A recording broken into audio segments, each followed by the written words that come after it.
Hello everyone, welcome to the channel and welcome to the new episode. So guys, new episode तो मैं यहाँ पे upload कर रही हूँ, लेकिन कमेंट सेक्शन में मैंने प्रीवियस एपिसोड का लिंक दे दिया है। अगर आपने वो नहीं देखा तो जरूर से जाके देख ले, बल्कि मैं डिस्क्रिप्शन बॉक्स में भी इसका लिंक दे दूंगी, तो आप जरूर से वो एपिसोड पहले देख ले। तो चलिए आगे बढ़ते हैं। तो एपिसोड की शुरुआत होते ही हमें मिस्टर सैमुअल को दिखाया जाता है। हम देखते हैं कि उसे बांधा गया है चेयर पर। साथ ही साथ हमें ये भी दिखाते हैं कि एक गार्ड उस पर नजर रख रहा था। इसी टाइम पर किलन अंदर आता है और उस गार्ड से कुछ कहने लगता है, जिस पर गार्ड बताता है कि क्या हम मिस्टर सैमुअल को छोड़ दे। अच्छा ठीक है, हम इसको छोड़ देते हैं। ये बात सुनकर तो मिस्टर सैमुअल भी बहुत ही ज्यादा हैरान था। इसी के साथ वो गार्ड अब किलन से पूछता है, तो क्या आप मिस्टर सैमुअल को फायर कर देंगे, यहाँ से निकाल देंगे? जिस पर किलन कहता है कि नहीं, ऐसा भी नहीं होगा। वो उसे बताता है कि एविडेंस हमारे पास काफी नहीं है, जिसकी वजह से हम ये फैसला नहीं ले सकते कि मिस्टर सैमुअल ने ये सब करवाया है, और मुझे एडिथ ने बताया है ये सब, तो मैं एडिथ का भरोसा करना चाहता हूँ। एडिथ ने मुझे बताया कि मिस्टर सैमुअल जैसा शख्स ऐसा बिल्कुल भी नहीं कर सकता, तो ये काम उसने नहीं किया। वो फर्दर कहता है कि मिस्टर सैमुअल के साथ आज जो कुछ भी हुआ, उसके लिए अगर वो चाहता है कि कुछ दिन छुट्टी कर ले तो इट्स ओके, वो छुट्टी कर सकता है और वो अपनी जॉब भी कंटिन्यू कर सकता है। ये बात सुनकर मिस्टर सैमुअल को तो भरोसा ही नहीं आ रहा था कि इतना सब कुछ होने के बावजूद भी एडिथ मुझको छोड़ रही है और किलन भी मुझको छोड़ रहा है, क्योंकि एडिथ ने उसे बताया है कि हाँ, मुझे छोड़ दो। इसी के साथ हम देखते हैं कि किलन मिस्टर सैमुअल से कहता है कि मैं एडिथ का भरोसा कर रहा हूँ, तो मैं यही चाहता हूँ जब तक तुम इस मैनर में हो, यहाँ पर काम कर रहे हो, तो तुम एडिथ का अच्छे से ख्याल रखना, उसका ट्रस्ट जीत लेना। इसी के साथ हमें दिखाते हैं कि उस टाइम पर क्या हुआ था जब किलन एडिथ के साथ था। किलन ने एडिथ को बताया था कि वैसे उसको पनिशमेंट तो मिलना चाहिए, क्योंकि हम जिस बोर्ड से गए थे, हम जिस स्टेशन से गए थे, वो उसी का स्टेशन था, मिस्टर सैमुअल का स्टेशन था। जिस पर एडिथ बता दी है कि नहीं, ऐसा तो नहीं हो सकता, क्योंकि सिर्फ इसकी वजह से कि वो उसका स्टेशन था, हम उसे सजा तो नहीं दे सकते। और फिर एक ऐसी चीज की सजा जो कि उसने कभी किया ही नहीं है, एक ऐसा काम जो उसने अपनी जिंदगी में ही नहीं किया, तो उसको सजा क्यों मिलेगी? साथ ही साथ वो ये भी बताती है कि मुझे भी तो आइसोलेशन में रखा गया था जब मुझ पर इल्जाम लगाया गया था कि मैंने डॉक्यूमेंट्स चोरी किए हैं और अपने फादर को दिए हैं, तो मैं तो अपने रूम में थी, कुछ दिन आइसोलेशन में थी। इसके बावजूद अगर हम मिस्टर सैमुअल की बात करते हैं तो वो डंजन में है, कई घंटों से वो वहाँ पर पड़ा हुआ है, तो मैं नहीं चाहती कि एक ऐसी चीज की सजा उसे मिल जाए जो उसने किया ही नहीं है। ये बात सुनकर किलन भी बहुत हैरान हो गया और वो एडिथ से कहता है कि मैं तुम्हारा भरोसा कर रहा हूँ। अच्छा ठीक है, तुम अरेस्ट कर लो, मैं जाता हूँ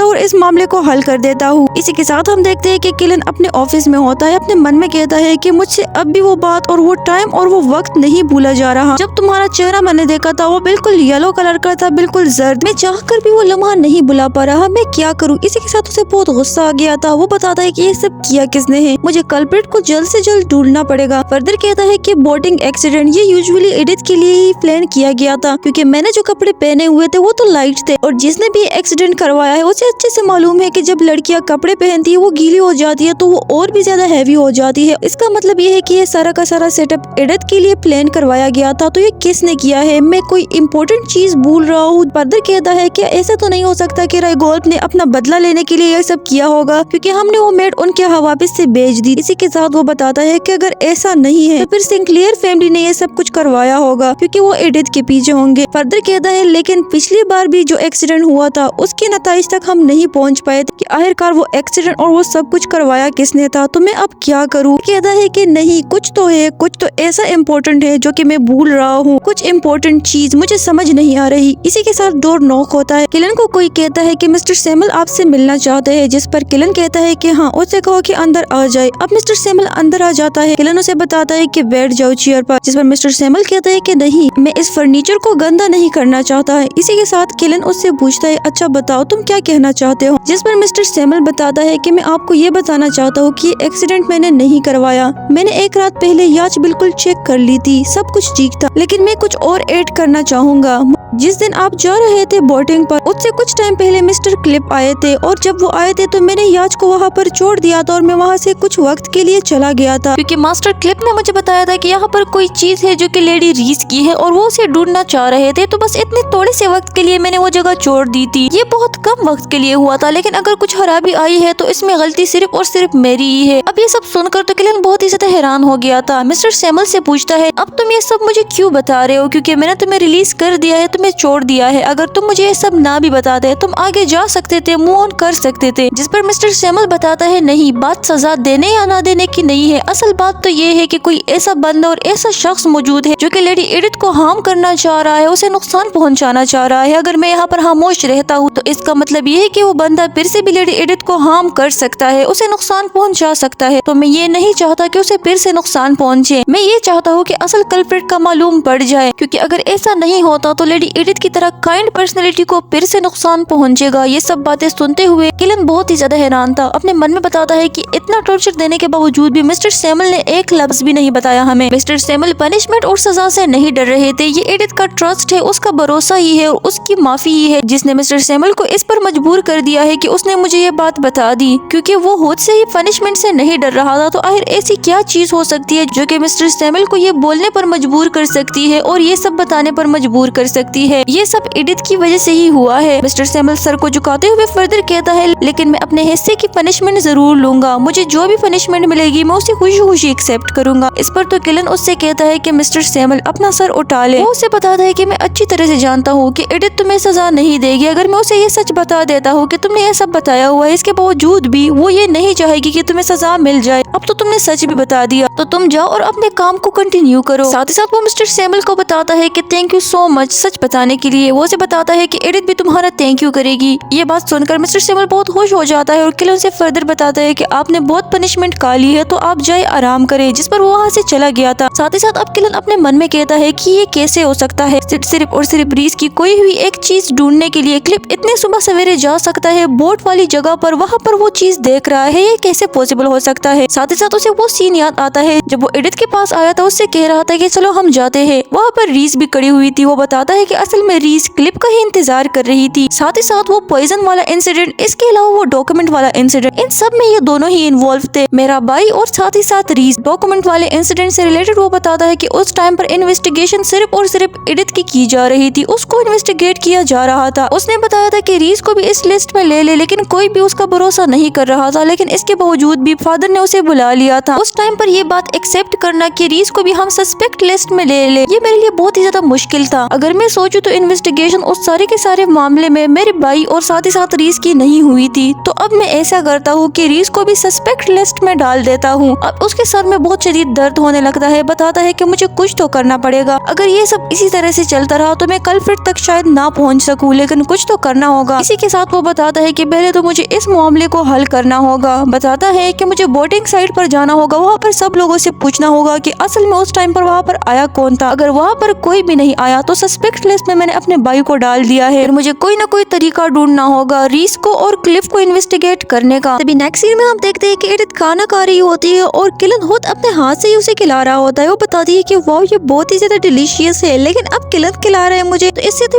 और भी ज्यादा डिलीशियस हो गया है। मैं ऐसे कुछ बहुत ही ज्यादा एंजॉय कर रही हूँ। साथ साथ अपने मन में ये भी कहती है कि जब से मेरे साथ ये एक्सीडेंट हुआ है किलन मेरे बारे में कुछ बहुत ही ज्यादा परवाह करने लगा है। और तभी किलन एडिथ को बताता है कि मिस्टर सैमुअल मेरे पास आए थे, उसने मुझे बताया है कि वो तुम्हारे लिए बहुत ही ज्यादा बुरा फील कर रहे थे और सॉरी फील कर रहे थे। साथ ही साथ वो एडिथ को ये भी बता देता है और साथ ही साथ वो ये भी बता देता है कि अब इस सब की वजह से मेरे पास और भी इन्फॉर्मेशन आ गई है और ये सब तुम्हारी वजह से हुआ है। एडिथ ये बात सुनते हुए अपने मन में कह दिया कि मुझे यकीन नहीं हो रहा, किलन मुझसे इतने प्यार से बात कर रहा है और इतने अच्छे से बात कर रहा है। किलन एडिथ को केक ऑफर करते हुए कहता है कि वो थोड़ा सा और खा लो। साथ ही साथ डोर भी नॉक होता है और जैसे ही हम देखते हैं यहाँ पर क्लिफ और साथ ही साथ रीस भी आ जाते हैं। क्लिफ अंदर आते हुए इनसे कहता है ओ नो, हमारे ख्याल से हमारी टाइमिंग कुछ बहुत ही खतरनाक और गलत टाइम पर है, क्योंकि हमने तुम लोगों का इंटीमेट टाइम खराब कर दिया। और वो अपने साथ फ्लावर्स भी लेके आया था जो कि एडिथ को ऑफर करते हुए कहता है कि मेरी वजह से तुम इतनी जख्मी हो गई, इसके लिए मैं तुमसे माफी मांगता हूँ। इसी टाइम पर उसने अपना हाथ एडिथ की तरफ बढ़ाया हुआ था। किलन उसका हाथ पकड़ लेता है, उससे कहता है हाय युंग, इसका क्या मतलब है, तुम क्या कह रहे हो। जिस पर क्लिप बताता है कि असल बात कुछ ऐसी है कि मैंने ही एडिथ को ये रिकमेंड किया था कि वो तुम्हारे साथ चली जाए बोट राइडिंग पे, तो इस सब में कसूर तो मेरा ही हुआ ना। इसी के साथ अब एडिथ अपने मन में कहती है कि हाँ मैं ये सोच सकती हूँ और ये हो सकता है, ये पॉसिबल है कि नोवेलिस्ट ने मेन लीड को ही कन्विंस किया होगा, उसके लिए ये फ्लोट लिखा होगा कि वो कुछ ऐसा कर दे और ऐसा सिनेरियो क्रिएट कर दे जिसकी वजह से मेरे साथ ये सब कुछ हो जाए, क्योंकि ये बात हमें अच्छे से मालूम है कि नोवेलिस्ट का उन सब पर ज्यादा कंट्रोल है जो कि मेन लीड है। इसी के साथ हम देखते हैं कि किलन क्लिप से पूछता है कि वैसे भाई मैंने सुना है कि उस सुबह आप याच वाली साइट पर गए थे, तो आपका कुछ काम था वहाँ पर। जिस पर क्लिप बताता है कि हाँ असल में वहाँ पर रीस की कोई चीज गुम हो गई थी जिसे देखने के लिए मैं वहाँ पर गया हुआ था। इसी टाइम पर एडिथ अपने मन में यही बता दी है, तो मैं ये सोच सकती हूँ ये पॉसिबल है कि जो मेल लीड यहाँ पर मौजूद है उनमें से कोई भी ये काम कर सकता है, जैसे कि रीस या क्लिप या इनके अलावा इनका बाप भी हो सकता है। साथ ही साथ अब वो किलन की तरफ भी देखती है, लेकिन इसी टाइम पर किलन क्लिफ से कहता है तो क्या उस चीज को ढूंढना उस सुबह बहुत ही ज्यादा जरूरी था और क्या ये चीज सिर्फ उस उस दिन ही देखी जा सकती थी। इसी के साथ हम देखते हैं कि यहाँ पर रीस एडिथ से कहती है कि मैं तुम्हारे लिए बहुत सॉरी फील कर रही हूँ। हम सबको मना किया गया था कि यहाँ पर ना आए शोर ना करे, लेकिन फिर भी हम आ गए। असल में मैं तुम्हारी तबीयत से रिलेटेड बहुत ही ज्यादा वरीड थी कि तुम्हारी तबीयत मालूम नहीं कैसी होगी। साथ ही साथ वो एडिथ की तरफ देखते हुए कहती है, एडिथ तुम मुझे ठीक नहीं लग रही। डॉक्टर ने जो रूल्स बताए थे, I am really very sorry, हमने उसको फॉलो नहीं किया, इसके लिए मैं माफी चाहती हूँ।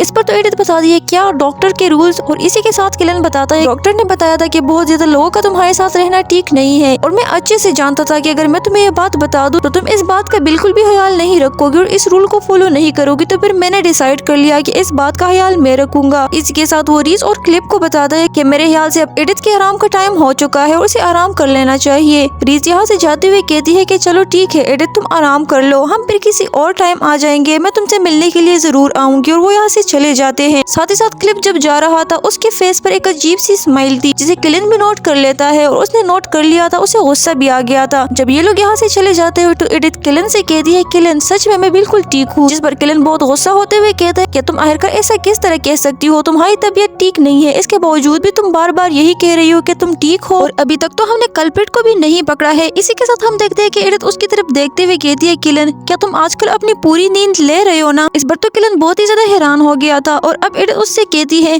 कि मैं बहुत खुश हूँ कि तुम मेरे बारे में फिक्रमंद होते हो, लेकिन कल मैं किसी चीज के बारे में बहुत ही ज्यादा सोच रही थी, और वो बात ये है कि अगर आइंदा फ्यूचर में कभी ये एक्सीडेंट होता है तो तुम कभी भी पानी में मेरे लिए नहीं कूदोगे, क्योंकि ये बहुत ही ज्यादा खतरनाक है। अब ये बात सुनकर तो किलन बिल्कुल हैंग हो जाता है। एडिथ से कहता है कि क्या इससे तुम्हारा क्या मतलब है, तो क्या तुम ये चाहती हो कि मैं तुम्हें मरने के लिए छोड़ दूं और तुम्हें डूबते हुए देखता रहूं। इस पर तो एडिथ बहुत ही ज्यादा हैरान हो जाती है, किलन की तरफ देखने लगती है। इसी के साथ वो उसे बताती है, तो तुम क्या चाहते हो, क्या तुम मेरे लिए अपनी जान देना चाहते हो, मेरे साथ मरना चाहते हो। वो उसे बताती है कि मैं तुम्हारे बारे में भी फिक्रमंद होती हूँ, तो तुम मेरे बारे में भी सोचा करो, जरूरी नहीं है कि तुम अपनी जान मेरे लिए दे दो। और इसी के साथ यही पर ये एपिसोड खत्म हो जाता है। तो गाइस एपिसोड कैसा लगा, अगर आपको मेरी एक्सप्लेनेशन अच्छी लगी हो और ये एपिसोड पसंद आया हो तो काइंडली प्लीज कमेंट जरूर कर दे, और अगर आप नए हैं तो चैनल को सब्सक्राइब जरूर कर दे। Thank you so much for watching and support जरूर कर दे।